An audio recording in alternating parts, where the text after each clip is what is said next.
सनातन धर्म ज्ञान गंगा चैनल में आप सभी का स्वागत है। मेरे प्यारे कृष्ण भक्तों, आप सभी को जय श्री कृष्णा।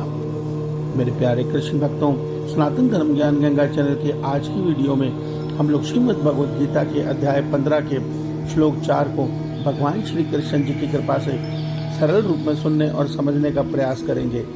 जय श्री कृष्णा। ततः पदं तत्परिमार्गितव्यं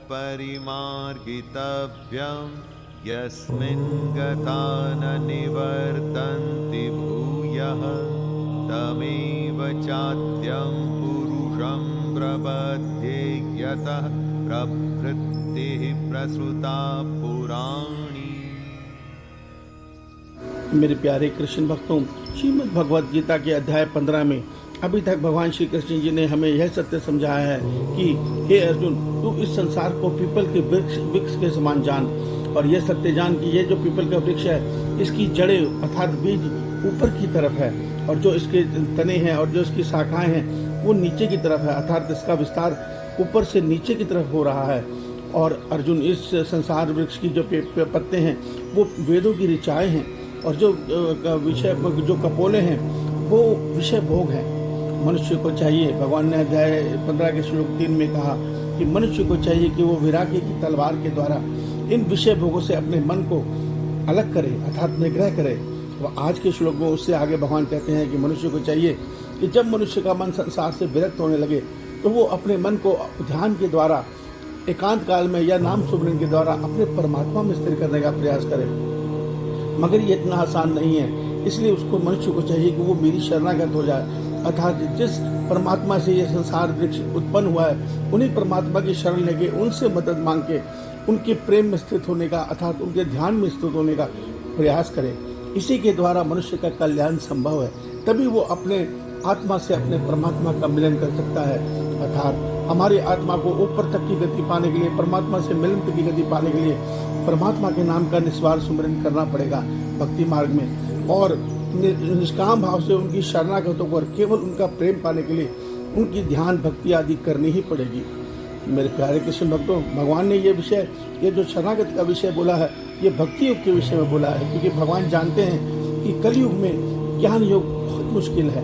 ज्ञान योग से कलयुग में भगवान तक पहुंचना असंभव सा खेल है, क्योंकि आज ज्ञान योग के लिए संसार में साधन ही उपलब्ध नहीं है। मनुष्य को वो शुद्ध सामग्री नहीं मिल सकती जिसके द्वारा वो ज्ञान मार्ग पर चलकर अपने परमात्मा को पा सके। इसलिए भगवान ने भक्ति योग के विषय में कहा है कि हे अर्जुन, मनुष्य को चाहिए कि वो अपने मन को संसार से विरक्त करे। बिना संसार से विरक्त किए ये मन संसार में ही उलझा रहेगा और जीव का जन्म मरण चक्र कभी नहीं टूट पाएगा। जो अविनाशी आत्मा है वो अविनाशी होते हुए भी लाचार होकर जन्म मरण चक्र में फंसी रहेगी। उसको तोड़ना है तो संसार से मन को विरक्त करना होगा, अर्थात संसार से मन को बिल्कुल अनासक्त करना पड़ेगा।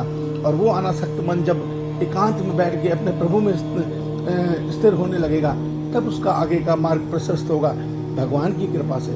मेरे प्यारे कृष्ण भक्तों, भगवान श्री कृष्ण जी यहाँ कहते हैं कि भक्त को चाहिए कि वो परमात्मा की खोज करे।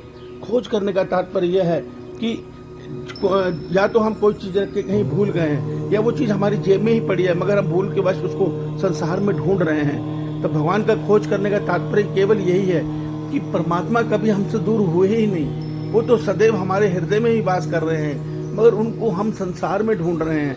भगवान कहते हैं, मैं संसार में नहीं मिलने वाला, संसार से अपने मन को विरक्त करो। संसार मेरी माया का खेल है, वहाँ से जब तुम अलग हटके, अर्थात वहाँ से मन को विरक्त करके अपने भीतर आओगे तो तुम मुझे अपने भीतर ही अपने हृदय में पाओगे।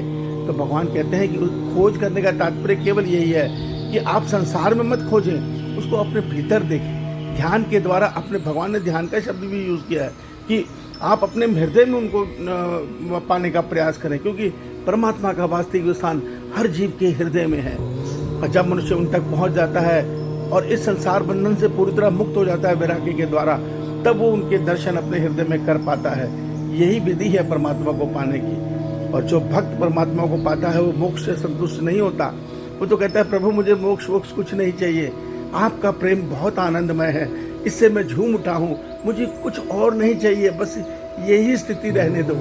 फिर उसके आगे वो परमात्मा उस भक्त के लिए बहुत से मार्ग खोल देते हैं। उसके आगे परमात्मा की दिव्य लीलाओं का धाम है, जहाँ भक्त परमात्मा की दिव्य लीलाओं में परमात्मा के साथ आनंद को पाता है। जब वो परमात्मा इस सृष्टि में अवतरित होते हैं तो उस अवतरित काल में भी वो भक्त किसी न किसी रूप में उन परमात्मा की सेवा में अर्थात उनके प्रेम को पाता है। ये सत्य को मनुष्य को समझना चाहिए। तभी भगवान ने हमारे कल्याण के लिए शरणागत की बात कही है, क्योंकि ज्ञान योगी तो परमात्मा को पाकर परमात्मा में मोक्ष अर्थात लीन हो जाता है। वो आगे का स्वाद से वंचित रह जाता है, वो तो परमात्मा में ही हो गया। मगर वास्तव में हमें सुख तब तक ही मिलेगा, आनंद की अनुभूति तब तक ही है जब तक हम उनके सेवक बनके उनकी सेवा भावों में, उनके प्रेम में पढ़कर उनके लिए रोएंगे, उनके लिए तड़पेंगे। इसी में परमानंद है। भक्त यही स्थिति सदैव चाहता है, और ये स्थिति पाने के लिए ही भगवान हमें श्रीमद् भगवद गीता का ज्ञान दे रहे हैं। उन्होंने कहा है कि देखिए, अगर मनुष्य को योनि में तुम मुझे पाना चाहते हो, मनुष्य तन पाकर, तो केवल एक उपाय जरूर करो। तुम कोई भी साधना कर रहे हो, अपने मन को संसार के विषय भोगों से विरक्त करो, अर्थात समस्त कामनाओं का नाश करके केवल एक कामना मन में बना लो, हे प्रभु, जो ये कर्म आप करवा रहे हो मुझसे, ये शुभ कर्म लोगों का जो भला हो रहा है, ये सारे कर्म मैं तुम्हें अर्पण करता हूँ। मुझे तो केवल अपना प्रेम दे दो मेरे नाथ। ये विधि सबसे सुंदर विधि है। आप किसी भूखे को, जब परमात्मा किसी भूखे के रूप में आपके सामने आ रहे हैं, किसी जरूरतमंद के रूप में परमात्मा आपके सामने आ रहे हैं, क्योंकि सबके हृदय में परमात्मा ही तो हैं। और जब हम उनकी निस्वार्थ भाव से मदद करके वो पुण्य फल अपने परमात्मा के शीश चरणों में रख देते हैं कि प्रभु मुझे इसका कोई फल नहीं चाहिए, ये तो आप आए थे, मैंने आपकी सेवा की है, इसका पुण्य फल आप रखिए, मुझे तो केवल अपना प्रेम दे दीजिए। बस यही विधि हमें अपने परमात्मा से मिला देगी, उन्हें हम पर रिझने के लिए मजबूर कर देगी। इस सत्य को समझिए। श्री भगवान सबका कल्याण करें। आपका दिन शुभ हो। जय श्री कृष्णा, जय श्री कृष्णा।